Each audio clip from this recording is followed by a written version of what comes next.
चलिए आज के इस वीडियो में हम बात करेंगे गूगल शीट्स के अंदर एवरेज फंक्शंस के बारे में।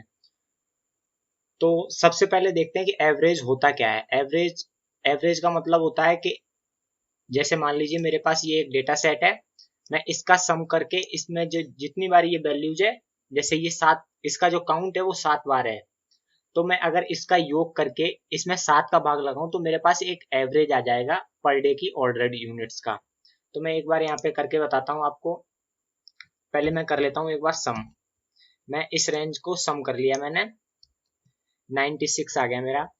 अब मैं एक बार इसको काउंट कर लेता हूँ, मैं काउंट फंक्शन का यूज करके इसको काउंट कर लेता हूँ। मैंने रेंज सिलेक्ट की और ये मेरी रेंज हो गई। अब मेरा जो एवरेज होगा, मेरा एवरेज क्या होगा, मेरा एवरेज होगा ये सम, जो सम था, और मैं इसको डिवाइड कर दूंगा जो मेरा जितनी बार काउंट है, तो ये हो गया मेरा एवरेज। ये मेरा एवरेज हो गया। यही चीज मैं एवरेज फॉर्मूले का यूज करके भी है जो निकाल सकता हूं। तो यहाँ पे मैं, ये तो हो गया मेरा जो बेसिक कॉन्सेप्ट है कि जो सम किया और उसके काउंट जितनी बार काउंट है उसका भाग लगा दिया तो एक एवरेज आ जाता है हमारा। अब यहाँ पे मैं एक बार एवरेज फंक्शन का यूज करता हूँ, एवरेज। अब मैं सीधे इसमें रेंज सेलेक्ट करनी होती है, मेरे को ये काम नहीं करना होता कि मैं पहले सम करके उसको भाग लगाऊं, मेरे को ये नहीं करना होता। मैं सीधे रेंज सेलेक्ट करूंगा, मेरे को किस रेंज का एवरेज निकालना है। तो मैं एक बार ये रेंज सेलेक्ट की मैंने, और जो मेरा ये एवरेज और ये एवरेज दोनों मेरा बराबर आ गया। लेकिन एवरेज फंक्शन में क्या होता है कि अगर मान लीजिए आपके पास जो डेटा है और मान लीजिए उसमें से कोई एक वैल्यू मिस है, एम्प्टी है, मैंने यहाँ पे एक वैल्यू डिलीट की, तो एवरेज फंक्शन क्या करता है कि जो है न्यूमेरिक वैल्यू जो होती है ओनली उनको, उनका जो है एवरेज निकालता है। मान लीजिए मेरे पास यहाँ पे दिन, तो मान लीजिए मेरे मंडे को ऑर्डर थे नहीं बिल्कुल भी, और मेरे दिन तो 7 हैं, लेकिन मैं पर डे एवरेज निकालूंगा तो इसमें जो है आपका 6 का एवरेज निकालेगा, क्योंकि 7, लेकिन यहाँ पे कोई वैल्यू नहीं है। तो एवरेज फंक्शन ये काम करता है कि जो न्यूमेरिक वैल्यूज है उन्हीं को काउंट करके उन्हीं का भाग लगाता है। अगर मान लीजिए आपको 7 दिन के हिसाब से काउंट करना है तो आप क्या कर सकते हैं, तो एक, या हमारी मान लीजिए यहाँ पे कोई एरर है, जैसे मान लीजिए यहाँ पे न्यूमेरिक वैल्यू के बजाय कोई टेक्स्ट है, जैसे मैं मान लीजिए एन एरर है, जैसे कोई डेटा है आपके पास, इसमें एन एरर है, तो जो है ये एवरेज फंक्शन फिर भी जो है 6 दिन के हिसाब से ही वैल्यू लेगा। अगर मान लीजिए आपके पास कोई टेक्स्ट में भी वैल्यू है, अगर इसके अंदर मान लीजिए कोई एरर है और आप चाहते हैं कि मेरा जो एवरेज निकल के आए वो 7 दिन का ही निकल के आए, 6 दिन का ना निकल के आए, जैसे जो यहाँ पे, तो या तो आप एक काम ये कर सकते हैं कि जो सम वैल्यू है, सम तो ये ठीक कर रहा है, लेकिन सम जो काउंट फंक्शन है, काउंट फंक्शन भी जो होता है न्यूमेरिक वैल्यूज को काउंट करता है। तो इसके लिए हम एक फंक्शन काउंटा होता है, के COUNTA, अगर इसके आगे ए लगा देंगे तो जो है ये न्यूमेरिक वैल्यूज के साथ साथ टेक्स्ट वैल्यूज भी जो है काउंट करेगा कि कितनी टेक्स्ट वैल्यूज है। तो मैं अगर इसका ये 7 यहाँ पे, अब जो है 7 आ गई, ये जो मेरे जो काउंट आ गया वो 7 आ गया। तो अब जो एवरेज है वो मेरा 7 दिन के हिसाब से एवरेज है, लेकिन जो एवरेज फंक्शन वाला है वो अभी तक चेंज नहीं हुआ है मेरा। तो मैं अगर एवरेज में भी एक होता है कि एवरेज के आगे अगर मैं ए लगा दूं, एवरेज ए, ये भी एक फॉर्मूला है गूगल शीट्स के अंदर। तो जो ये फंक्शन जो है ये इस रेंज में से टेक्स्ट वैल्यूज को भी काउंट करेगा और उसके हिसाब से ही एवरेज बताएगा आपका। तो यहाँ पे आपको अगर इस तरीके से निकालना है तो आपको काउंट ए फंक्शन का यूज करना पड़ेगा आपको 7 दिन का, जैसे मान लीजिए कोई टेक्स्ट वैल्यू है तो। और अगर एवरेज फॉर्मूले का यूज करके निकालना है तो एवरेज ए फॉर्मूला यूज करना पड़ेगा। ठीक है, ये हो गया आपका एवरेज फंक्शन और एवरेज ए फंक्शन, दो फंक्शन हो गए यहाँ पे। अब मान लीजिए एवरेज में, इसमें गूगल शीट्स में 2-3 और होते हैं। एवरेज होता है, एक एवरेज इफ होता है, एवरेज इफ्स भी होता है, एक डी एवरेज भी होता है, डेटाबेस फंक्शन होता है जो जिसको मैं बाद में बताऊंगा। जो डेटाबेस फंक्शन है काफी सारे, डी एवरेज होता है जो, वो मैं बाद में कोई वीडियो में बताऊंगा जिसमें सारे डेटाबेस फंक्शंस के ही बारे में बताऊंगा। अभी मैं बात करता हूँ एवरेज। ये तो हो गया हमारा बेसिक कॉन्सेप्ट क्या था एवरेज। अब मान लीजिए एक यहाँ पे मैं दूसरी शीट पे आ जाता हूँ, एवरेज शीट नाम है। तो एवरेज क्या करता है, मेरा जो है सारी वैल्यूज को योग करके और उसमें जितनी बार काउंट है वो भाग लगा देता है, तो मेरा एवरेज आ जाता है। तो मैं एक बार यहाँ पे एवरेज का वापस एक बार यूज करके बता देता हूँ।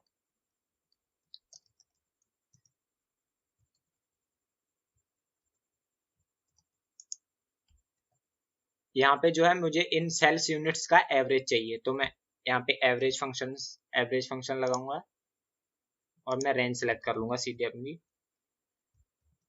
तो ये आ गया मेरा एवरेज। ये तो हो गया एवरेज फंक्शन जो मैं पहले भी बता चुका हूँ।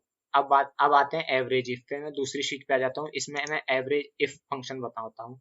एवरेज इफ फंक्शन क्या, यहाँ पे तो एवरेज क्या करता है कि सारे जो भी वैल्यू आपकी है वो सारी उनको सारे का एवरेज बता देता है। लेकिन एवरेज इफ का मतलब है कि एवरेज करेगा लेकिन इफ यानी कंडीशन के साथ एवरेज करना है। तो एक बार एवरेज इफ बता, मान लीजिए आपको, मेरे पास ये वेयर हाउस रीजन है और इसमें सेल्स यूनिट्स ये है।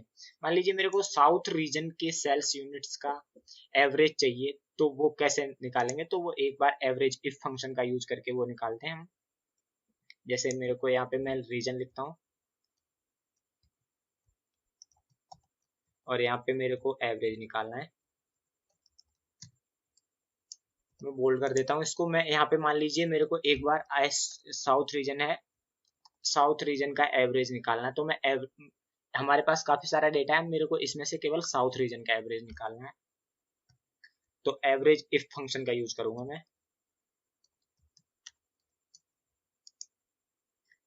एवरेज इफ फंक्शन में अब मेरे को सिलेक्ट करनी है क्राइटेरिया रेंज। मेरा क्राइटेरिया क्या है? मेरा क्राइटेरिया है रीजन, क्योंकि मुझे रीजन के हिसाब से एवरेज करना है इसका। तो मेरा क्राइटेरिया हो गया, क्राइटेरिया की रेंज क्या हो गई मेरी? बी कॉलम हो गया। ठीक है। मेरा क्राइटेरिया क्या है? मेरे को किसके हिसाब से जो है एवरेज करना है? मेरे को इस पर्टिकुलर इस सेल के हिसाब से एवरेज करना है। तो मेरी क्राइटेरिया ये हो गया। और एवरेज रेंज, अब मेरी एवरेज रेंज क्या है? मेरे जो वैल्यूज है वो मेरी एवरेज रेंज ये हो गई। ठीक है, ये हो गया मेरा। और मैं इसको ब्रैकेट क्लोज किया, एंटर प्रेस किया, तो मेरा ये आ गया एवरेज। एवरेज इफ आ गया साउथ रीजन, एवरेज आ गया साउथ रीजन का। मान लीजिए ऐसे ही मैं अगर इसका वेस्ट रीजन का चाहिए मेरे को, तो मैं इसी फंक्शन को नीचे कंट्रोल डी प्रेस किया मैंने, तो ये जो फॉर्मूला है नीचे आ गया वापस। तो मेरा ये वेस्ट रीजन का एवरेज हो गया। अगर नॉर्थ का चाहिए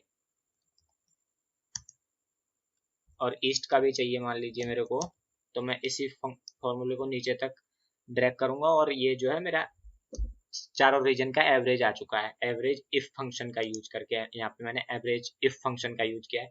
अब आते हैं एवरेज इफ फंक्शन पे। इसके लिए मैं दूसरी शीट में आ जाता हूँ। एवरेज इफ और एस, यानी कि एवरेज करेगा लेकिन मल्टीपल कंडीशंस। इफ जो है एस लगा हुआ है तो मल्टीपल कंडीशंस हो गई हमारी। तो यहाँ पे मैं बता देता हूँ एक बार। जैसे मैं कंडीशन है हमारी, मंथ है, मेरे को जनवरी मंथ में साउथ रीजन का पर्टिकुलर आइटम कोड भी है हमारे पास कि मेरे को जनवरी मंथ में साउथ रीजन का पर्टिकुलर इस आइटम कोड का क्या एवरेज है। तो वो एक बार मैं एवरेज इफ्स फंक्शन का यूज करें। इसमें एवरेज इफ्स फंक्शन में जो है आप एक कंडीशन के लिए तो आप एवरेज इफ का यूज करेंगे, लेकिन अगर आपके पास दो या दो से ज्यादा कंडीशन है तो आप एवरेज इफ्स का यूज करेंगे। तो एवरेज इफ्स का यूज करता हूं मैं। यहाँ पे मैंने एक बार यहाँ पहले से डेटा लिख लिया है। मैं यहाँ पे फॉर्मूला एक बार सीधे अप्लाई करता हूँ। AVERAIFS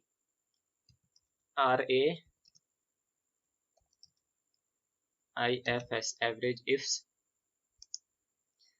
एवरेज इफ की तरह ही है, लेकिन इसमें अपन ने एवरेज इफ में एवरेज की जो रेंज थी वो बाद में डाली थी, इससे थर्ड आर्ग्यूमेंट्स में डाली थी। लेकिन यहाँ पे अपने को एवरेज रेंज है जो फर्स्ट आर्ग्यूमेंट में ही डालनी है। तो मैं एवरेज रेंज मेरी क्या है? एवरेज रेंज है मेरी सेल्स इन यूनिट्स एंड जो डी कॉलम में मैंने डी कॉलम सिलेक्ट कर लिया है। क्राइटेरिया रेंज मेरी क्या है? क्राइटेरिया रेंज जो, मान लीजिए अब मेरे पास मल्टीपल क्राइटेरिया है, क्योंकि एक मैं इसको ऐड कर देता हूँ। मेरे पास एक मंथ भी है, वेयर हाउस रीजन भी है और आइटम कोड है। मेरे पास तीन क्राइटेरिया है। तो मेरे जो है क्राइटेरिया रेंज फर्स्ट क्या है? मेरी क्राइटेरिया रेंज फर्स्ट है मंथ, तो मैंने मंथ का सिलेक्ट कर लिया। मेरी क्राइटेरिया रेंज सेकंड क्या है? नहीं, पहले हमें क्राइटेरिया रेंज, पहले फर्स्ट जो है क्राइटेरिया उसकी रेंज सेलेक्ट करनी है और फिर क्राइटेरिया सेलेक्ट करना है। तो हमारा फर्स्ट क्राइटेरिया क्या है? हमारा फर्स्ट क्राइटेरिया है मंथ, ये वाला। इसके हिसाब से हमें जो है इसका एवरेज देखना है। दूसरा फिर हमारी दूसरी क्राइटेरिया रेंज क्या है? दूसरी क्राइटेरिया रेंज है हमारी जो है वेयर हाउस रीजन है, जो हमारा क्राइटेरिया है। तो हमारी क्राइटेरिया रेंज बी कॉलम में है और हमारा क्राइटेरिया क्या है? हमारा क्राइटेरिया ये है। और ऐसे ही जो है क्राइटेरिया रेंज जो है थर्ड, क्राइटेरिया रेंज जो है हमारी थर्ड क्या है? हमारी क्राइटेरिया रेंज थर्ड है, जो आइटम कोड है हमारा वो है हमारी क्राइटेरिया रेंज थर्ड जो ये है, और क्राइटेरिया क्या है हमारा? ये है। तो अब ये सारा मैंने अप्लाई कर दिया और मैंने इसका ब्रैकेट क्लोज किया, एंटर प्रेस किया, जो एवरेज आ गया मेरे पास 10। अब मैं यहाँ से एक बार मैंने इसको यहाँ पे ड्रॉप डाउन लगा रखा है, तो मैं ड्रॉप डाउन में जाकर अगर मंथ सेलेक्ट करता हूँ, मैंने ये ड्रॉप डाउन कैसे लगाया है इसके लिए मैंने एक सम इफ सम का वीडियो एक बनाया था, सम इफ। तो मैंने उसमें बताया था कि ये ड्रॉप डाउन वगैरह कैसे लगाएंगे। बाकी मैं एक डेटा वैलिडेशन के वजह से लगाते हैं, मैं अलग से एक वीडियो बनाऊंगा कि ये ड्रॉप डाउन वगैरह कैसे लगाते हैं। तो अभी जैसे मान लीजिए मैं ड्रॉप डाउन में जाके यहाँ मार्च सेलेक्ट करता हूँ और इसका अब यहाँ पे हमें ये एरर दिखा दिया इसने कि div/0 एक्सक्लेमेशन मार्क, ये एरर दिखा दिया। अब ये एरर क्यों दिखाया हमें? ये एरर इसलिए दिखाया है कि हमारे मार्च महीने में साउथ रीजन में पर्टिकुलर, या तो साउथ रीजन में इस आइटम की सेल नहीं है हमारे पास, तो इस वजह से हमारे को जो है एरर दिखा दिया। अगर मैं इसको एक बार डिलीट करता हूँ तो हमारे पास जो है यहाँ पे कोई क्राइटेरिया है नहीं। मैं एक बार से अगर 2 क्राइटेरिया ही लेता हूँ, मैं 3 क्राइटेरिया नहीं लेता हूँ इसमें। मैं जो है इसका तीसरा क्राइटेरिया था वो मैं एक बार हटा देता हूँ यहाँ से, ठीक है। तो अब मैंने ये क्राइटेरिया हटा दिया है, तो मेरी जो मार्च महीने में साउथ रीजन, मार्च केवल मार्च में साउथ रीजन की सेल का एवरेज आ गया है कि 4 है। ऐसे मैं दूसरी जैसे फरवरी में साउथ रीजन का 22 एवरेज है, जुलाई में तो ये 30 एवरेज है। मैं यहाँ से नॉर्थ में जैसे सेलेक्ट किया तो मेरा जो एवरेज है वो ये आ गया।